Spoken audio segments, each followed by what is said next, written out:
entire dictionary. It's more beautiful than love. I have stopped wars with tariffs. Trump announced that he would slap major new tariffs on Mexico, Canada, and China. These are America's three biggest trading partners he's going after.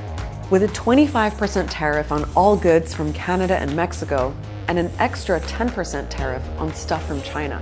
He says it's to push back against crime and drugs and illegal aliens coming from those countries into the US.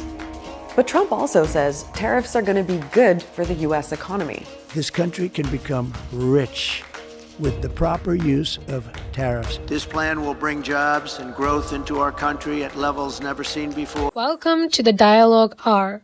Donald Trump has threatened to levy tariff against the European Union if the bloc does not buy more oil and gas from the United States, in the latest economic warning from the US president-elect before his inauguration next month. In a brief post on his Truth social platform, Trump said he told the EU that they must make their tremendous deficit with the United States by the large-scale purchase of our oil and gas. It's tariff all the way, he wrote. Trump, who takes office on January 20, has already threatened to impose steep tariffs on some of Washington's top trading partners, which could send shockwaves across the global economy. He said last month that he planned to slap 25% tariffs on Canada and Mexico if the two countries didn't do more to stem irregular migration and drug trafficking across their borders with the U.S. Trump also threatened an additional 10% tariff on China, the country's top geopolitical rival. Replying to questions on Trump's threat on Friday, an EU spokesman said the 27-nation bloc was open to talks. Americans think that foreign governments pay the tariffs instead of people here in the United States. Tariffs have been used by countries as long as there have been countries that have had governments capable of taxing anything, because goods crossing the border are the easiest thing to tax because you can see them. We remain opposed as ever to protectionism because America's growth and future depend on trade. We must go to more open and free trade, because protectionism isn't really good for anyone. We must continue the fight to lower foreign trade barriers which slow economic growth here in the United States and around the world. As free trade expands across the earth, the realm of human freedom expands with it. The understanding of economists like myself is that the world benefits by not noting that the US also enjoyed a substantial trade in service surplus with the EU. We are ready to discuss with President-elect Trump how we can further strengthen an already strong relationship, including by discussing our common interest in the energy sector. Olaf Gill said during a news conference, the EU is already buying the lion's share of US oil and gas exports, according to US government data, and no additional volumes are currently available unless the United States increases output or volumes are rerouted from Asia, another big consumer of US energy. According to US figures, good imports from the EU were $553.3 billion in 2022, while its exports to the bloc totaled $350.8 billion.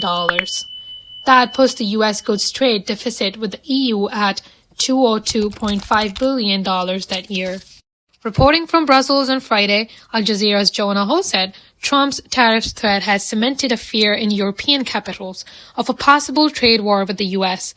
What a trade war with the U.S. might do to already anemic EU economies, and indeed the political prospects of leaders in those European capitals, are also major questions, Hull reported. The country's vast manufacturing wealth was created at a time with very little domestic taxation, few regulations, and most revenue came from tariffs from other countries. Did you just float out the idea of getting rid of income taxes and replacing it with tariffs? Well, okay. Were you serious about that? Yeah, sure, but why not? Trade war with the U.S. might do to already anemic EU economies, and indeed the political prospects of leaders in those European capitals, are also major questions, Hull reported.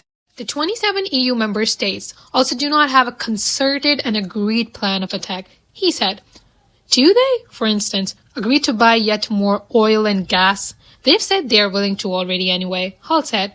Or do they prepare a set of retaliatory tariffs as they did during the first Trump administration?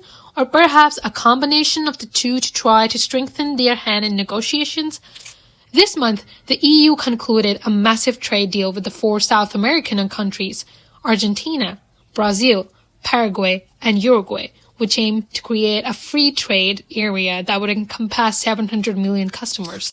European Commission President Ursula von der Leyen had said the agreement would build trade bridges as strong winds are blowing in the opposite direction towards isolation and fragmentation, comments largely seen as a nod to Trump's threat to hike tariffs.